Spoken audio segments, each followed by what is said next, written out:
사도신경 하심으로 새벽기도회를 시작하겠습니다. 전능하사 천지를 만드신 하나님 아버지를 내가 믿사오며 그 외아들 우리 주 예수 그리스도를 믿사오니 이는 성령으로 잉태하사 동정녀 마리아에게 나시고 본디오 빌라도에게 고난을 받으사 십자가에 못 박혀 죽으시고 장사한 지 사흘 만에 죽은 자 가운데서 다시 살아나시며 하늘에 오르사 전능하신 하나님 우편에 앉아 계시다가 저리로서 산자와 죽은 자를 심판하러 오시리라. 성령을 믿사오며 거룩한 공예와 성도가 서로 교통하는 것과 죄를 사하여 주시는 것과 몸이 다시 사는 것과 영원히 사는 것을 믿사옵나이다. 아멘. 찬송가 68장 찬송가 68장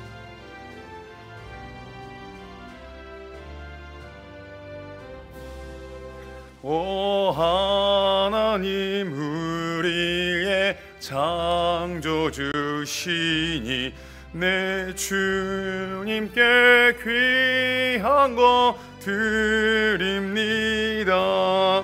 내 주께만 엎드려 경배드리며 내 주의 이름 높이 찬양하네. 오 하나님 우리의 대주제시여 큰 풍랑이 일 때도 도우셨네. 죽음에서 우리를 구하셨으니 내 주의 이름 높이 찬양하네. 주 하나님 이름을 함께 높이며 대주제께 영광을 돌리오리. 그 능력이 우리를 지켜주시니 주 하나님을 높이 찬양하네. 아멘.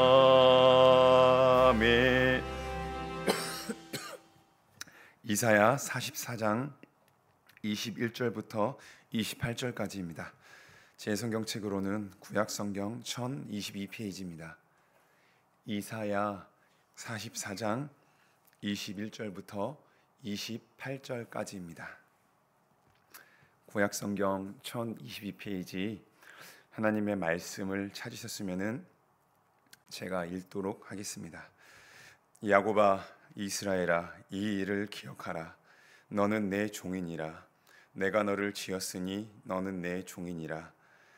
이스라엘아 너는 나에게 잊혀지지 아니하리라.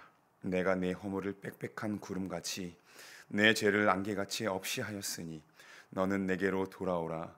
내가 너를 구속하였음이니라. 여호와께서 이 일을 행하셨으니 하늘아 노래할지어다. 땅의 깊은 곳들아 높이 부를지어다. 산들아 숲과 그 가운데의 모든 나무들아 소리내어 노래할지어다. 여호와께서 야곱을 구속하셨으니 이스라엘 중에 자기의 영광을 나타내실 것이미로다. 내 구속자여 모태에서 너를 지은 나 여호와가 이같이 말하노라. 나는 만물을 지은 여호와라. 홀로 하늘을 폈으며 나와 함께 한 자 없이 땅을 펼쳤고 헛된 말을 하는 자들의 징표를 폐하며 점치는 자들을 미치게 하며 지혜로운 자들을 물리쳐 그들의 지식을 어리석게 하며 그의 종의 말을 세워주며 그의 사자들의 계획을 성취하게 하며 예루살렘에 대하여는 이르기를 거기에 사람이 살리라 하며 유다 상업대에 대하여는 중건될 것이라. 내가 그 황폐한 곳들을 복구시키리라 하며 기쁨에 대하여는 이르기를 마르라. 내가 내 강들을 마르게 하리라 하며 고레스에 대하여는 이르기를 내 목자라. 그가 나의 모든 기쁨을 성취하리라 하며 예루살렘에 대하여는 이르기를 중건되리라 하며 성전에 대하여는 내 기초가 놓여지리라 하는 자니라. 아멘. 오늘 이 새벽 시간에 짧은 시간이어서 모든 구절을 다 다루진 못하고요. 21절부터 23절까지 하나님의 말씀을 같이 전하도록 하겠습니다. 구속, 죄 사함을 받는 것, 이것은 밀접한 관련이 있습니다. 하나님으로부터 구원을 받음에 있어서 우리가 은혜를 받음으로 공짜로 구원을 받는 것은 맞습니다. 예수 그리스도를 믿는 믿음, 이 사실 단순한 진리만으로 모든 믿는 사람은 구원을 받을 수 있습니다. 그러나 이것에 있어서 하나님께서 우리를 구원하실 때 우리 입장에서는 공짜지만은 하나님께서는 공짜로 행하신 것이 아닙니다. 자신의 아들을 우리에게 주셨고 예수 그리스도께서 우리를 위해서 피 흘려 돌아가심으로 말미암아 죄사함이라는 이 큰 일이 있었습니다. 그래서 구속은요, 죄사함과 밀접한 관련이 있습니다. 죄사함이 없는 구원은 결코 있을 수가 없습니다. 우리 기독교가 그렇습니다. 그러나 기독교가 아닌 일반 종교에서는 죄사함을 언급하지 않습니다. 구원을 이루기 위해서 죄라는 것을 얘기하지 않고 오직 사람이 주체가 되어 스스로 무엇을 행하려고 합니다. 구원을 이루기 위해서는 하나님이 필요한 것이 아니라 인간인 내가 어떠한 일들을 행함으로 내가 구원을 이룰 수 있다라고 얘기하며 실제로 그렇게 행하기도 합니다. 그래서 우리 주변에 일반 종교들을 보면은 죄사함이라는 이 말을 하기보다는 사람이 무엇을 해야 되고 이것을 해야 되고 저것을 해야 되고 사람의 행위가 그렇게 강조가 됩니다. 그러나 제가 말씀을 드린 것처럼 하나님께서 우리를 구원하심에 있어서 반드시 죄사함이 필요합니다. 밀접한 관련이 있기 때문에 하나님은 아들 예수 그리스도를 우리에게 보내주셨습니다. 죄사함이 필요하다라는 것을 하나님은요, 단순히 신약 시대에 예수님을 이 땅에 보내주심으로만 시행하신 것이 아니라 예수님이 오기 전에 구약 제사 제도를 통해서 죄인이 거룩하신 하나님 앞에 나아감에 있어서는 구원을 받기 위해서 하나님과의 관계가 회복되기 위해서는 죄사함이 필요하다라는 것을 구약의 제사 제도를 통해서 우리에게 충분히 보여주셨습니다. 히브리서가 우리에게 말씀하신 것처럼 피 흘림 없이는 사함이 없습니다. 우리는 이것을 다시 한번 이 시간에 기억을 해야 됩니다. 우리가 죄사함, 구원에 대해서 많이 들었기 때문에 우리가 하나님께 무엇을 드리거나 행함으로 구원을 받은 것이 아니라 오직 하나님의 아들 예수 그리스도께서 우리 죄인들을 위해서 행하신 그 사실만을 믿기 때문에 우리는 그것에 많이 익숙합니다. 많이 들었기 때문에 이 죄사함이라는 것을 어른이 쉽게 잊을 수가 있어요. 내가 은혜로 구원을 받았다. 공짜로 하나님께 무엇을 행함으로나 드린 것이 없이 오직 그 믿음으로만 내가 구원을 받았기 때문에 이 죄사함이라는 것에서 우리는요 쉽게 간과할 수가 있습니다. 그러나 하나님이 우리를 구원하심에 있어서는요 값없이 치르신 것이 아닙니다. 아들 예수 그리스도를 십자가에 못 박혀 죽게 하시까지 예수님의 그 구원 사역이 있어야만이 하나님은 우리를 받아주셨고 그런 죄사함이 있었습니다. 이것을 우리가 이 시간에 다시 한번 기억하며 하나님의 은혜가 어떠한지를 상기하는 우리가 되었으면 좋겠습니다. 이렇게 22절에서 하나님은 우리가 가지고 있는 죄, 사람이 가지고 있는 죄를 없이 하시는 하나님이심을 말씀합니다. 우리 사람 내 자신을요 정직하게 돌아보면은 완벽할 수가 없습니다. 내가 잘하는 것이 없어요. 저는 이것을 얘기하는 것이 아니라 하나님 앞에 그 누구도 설 수가 없습니다. 왜냐하면은 학벌이 낮기 때문에 돈이 적기 때문이 아니라 모든 사람은 다 하나님 앞에 죄를 가진 존재로 태어났기 때문입니다. 상대적으로 보면은 제 자신이 다른 사람에 비해서 봤을 때 더 나아 보일 수도 있어요. 그렇지 않습니까? 내가 옆에 있는 A라는 사람을 봤을 때 B라는 집사님, C라는 권사님, D라는 장로님을 봤을 때 내가 이분들보다는 조금 더 나아 보이는 것 같아요. 인간의 눈으로는 그렇게 보여질 수가 있습니다. 교회 봉사도 많이 하고 성실하고 성품이 좋습니다. 말도 아끼고 좋은 말만 해요. 그러면은 상대적으로 그 사람이 나아 보일 수는 있습니다. 그러나 정직하게 사람이 자신을 돌아보면요 그 누구도 완벽할 수가 없습니다. 모두가 죄를 가지고 있고 허물을 가진 존재라는 것을 우리는 알 수가 있습니다. 우리의 믿음의 선배들의 그런 자서전이나 고백록을 본다면은 우리 사람이 봤을 때는 너무나 대단하신 분들이에요. 우리가 비록 종교는 달랐지만은 천주교의 김수환 추기경도 있었죠. 이미 소천하셨습니다. 그분이 봤을 때 일반 세상 사람들도 존경을 표합니다. 야, 너무나 거룩하신 분이다. 대단하신 분이다.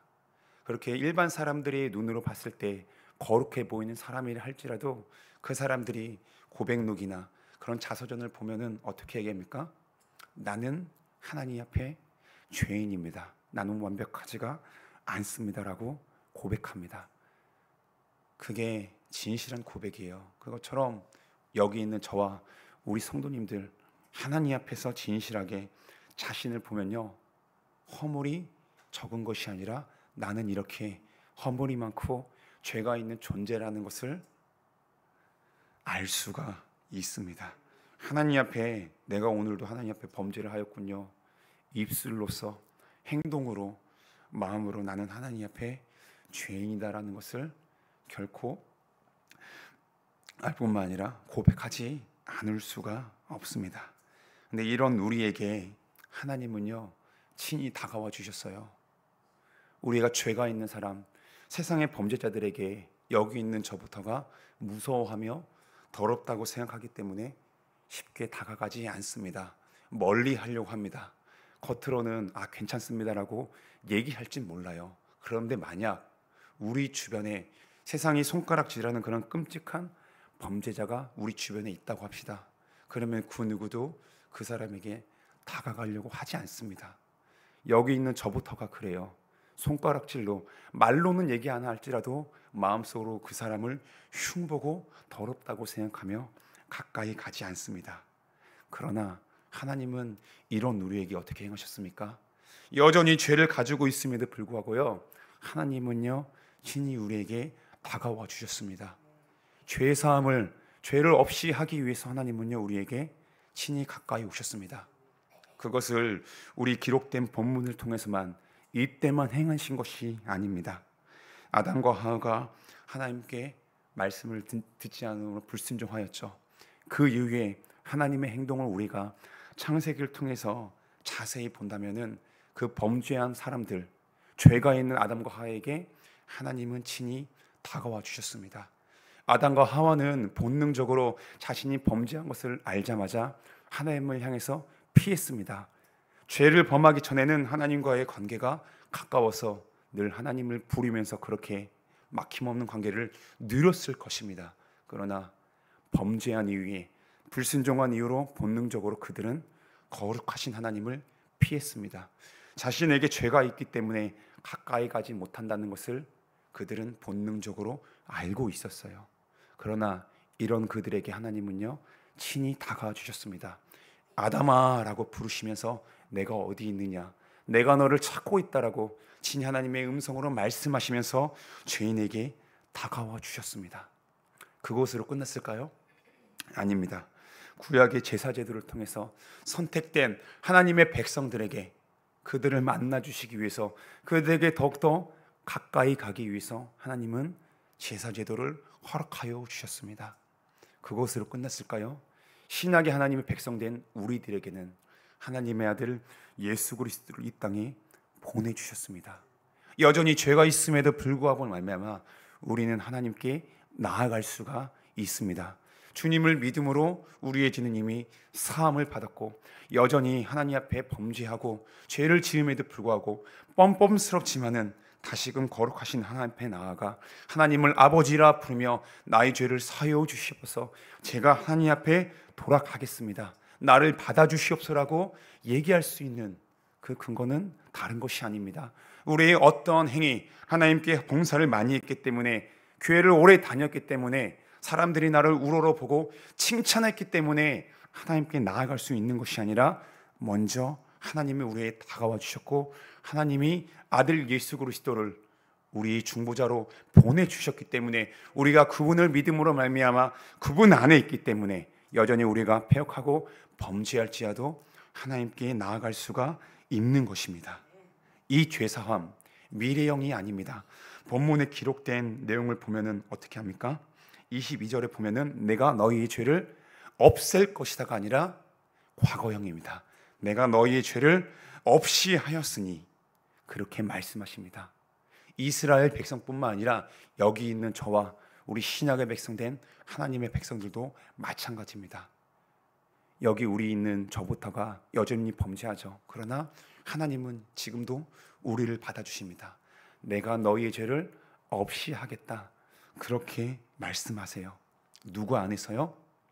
예수 그리스도 안에서 이미 우리를 받아주신 그분이 내가 너희의 죄를 없이 하겠다, 그렇게 하면서 우리에게 무엇을 말씀하십니까? 나에게 돌아오라고 하나님이 친히 위에 기록된 말씀으로 말미암아 자신의 마음이 어떠한지를 알려주십니다. 그렇게 세워주신 설교자를 통해서 너희가 어떠한 존재냐, 너희가 여전히 패역함에도 불구하고 죄가 있음에도 불구하고 나에게 돌아오라, 그렇게 말씀하고 계십니다. 우리가 하나님께 돌아갈 수 있는 근거가 이 기록된 말씀을 통해서예요. 너희가 여전히 범죄였지만 그래도 내가 이미 예수 안에서 너희를 받아줬다. 예수가 너희의 죄를 대신해서 이미 그 모든 구속 사역을 이루었기 때문에 뻔뻔할지라도 너희가 여전히 죄를 가지고 있음에도 불구하고 나에게 돌아오라, 그렇게 하나님께서는 말씀하십니다. 이미 주님 안에서 우리를 받아주셨고 구속하셨기 때문에 하나님은 우리에게 그렇게 말씀하고 계십니다. 이렇게 하나님 아버지는 구원받은 하나님 백성인 우리들을 얼마나 사랑하시는지 여전히 기다리시면서 우리에게 돌아오라고 그렇게 말씀하고 계십니다. 우리는 이 사실을 알고 있습니까? 이것을 기억하고 있습니까? 하나님의 사랑, 하나님의 은혜, 이것을 많이 들으면요, 우리는요 그것에 대해서 무감각해집니다. 너무나 익숙해요.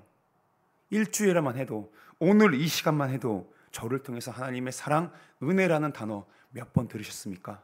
교회 생활을 오래 했으면 수천 번, 수만 번을 들었습니다. 우리는 익숙한 단어, 익숙한 얘기를 들을 때 그것에 대해서 잘 상기하지 않습니다. 그냥 내가 다 알기 때문에 넘어가는 경우가 많아요. 그러할 때 우리가 하나님의 말씀을 다시 들어야 되고 가까이 해야 되는 이유가 여기 있습니다. 우리는 망각하는 존재입니다. 잘 잊기 쉽습니다. 하나님의 은혜를 그렇게 부르짖다가도 우리는 어떻게 반응합니까? 돌아서서 여전히 범죄합니다. 그것을 우리의 삶이 증거하고 있어요. 경험적으로 부인할 수가 없습니다. 그럴 때 우리는 무엇을 기억해야 돼요? 내가 여전히 죄를 짓고 뻔뻔하지만은 그럼에도 나에게는 하나님이 계시다. 예수 안에서 이미 하나님께서 나를 받아주셨기 때문에 내가 여전히 부족하지만 그럼에도 하나님께 다시 나아갈 수 있습니다. 돌아갈 수 있는 근거가 여기에 있는 것입니다. 우리가 오늘 살아가면서 이것을 기억합시다. 하나님께 다시 돌아갑시다. 우리가 죄가 있기 때문에 혹시 하나님을 향한 굳은 마음을 가지고 있습니까? 그렇다면은 성령께 구합시다. 우리의 굳은 마음을 부드럽게 변화시켜 주시고 우리를 이미 거듭나게 하신 그 성령께 우리의 모든 지금 현재 마음 상태를 아뢰며, 하나님, 나의 마음이 굳었습니다. 아버지의 말씀을 들을 때 반응을 하지 않습니다. 이런 나의 패역함을 아시는 주님께서 그 말씀을 나에게 다시금 일으켜 주시고 역사하여 주심으로 말미암아 하나님이 우리에게 어떠하신 분이신지를 다시금 깨닫고 돌아갈 수 있는 은혜의 역사를 일으켜 줄 수 있도록 우리가 그렇게 간구합시다. 이렇게 은혜를 받은 우리, 하나님께 돌아갈 수 있는 우리, 하나님이 우리에게 행하신 일을 알고 경험하며 기대하는 우리는 어떤 반응을 우리가 할 수 있겠습니까? 23절에서 그것을 얘기합니다. 우리가 예배 시간에, 그리고 이 새벽 시간 전에 말씀을 듣기 전에도 하나님께서 행하신 일에 대한 것을 우리가 찬양했습니다. 찬양이라는 것은 우리가 내가 어떤 듣기 좋은 멜로디, 익숙한 가사를 하는 것이 아니라 하나님, 전능하신 하나님, 창조주 하나님, 구원주 하나님이 우리 죄인들을 위해서 행하셨고 지금도 행하시고 앞으로도 행하실 그 사실들을 기억하면서 우리의 찬양을 받아주시기를 원하는 가운데 그런 마음을 가지고 찬양을 하는 겁니다. 우리가 이것을 기억합시다. 입술로의 찬양뿐만 아니라 삶으로도 하나님을 어떻게 찬양을 해야 되는지 아버지께서 오늘 우리에게 귀중한 생명을 허락하여 주셨습니다. 각자가 생활하는 일터, 가정생활 모두가 다 다릅니다.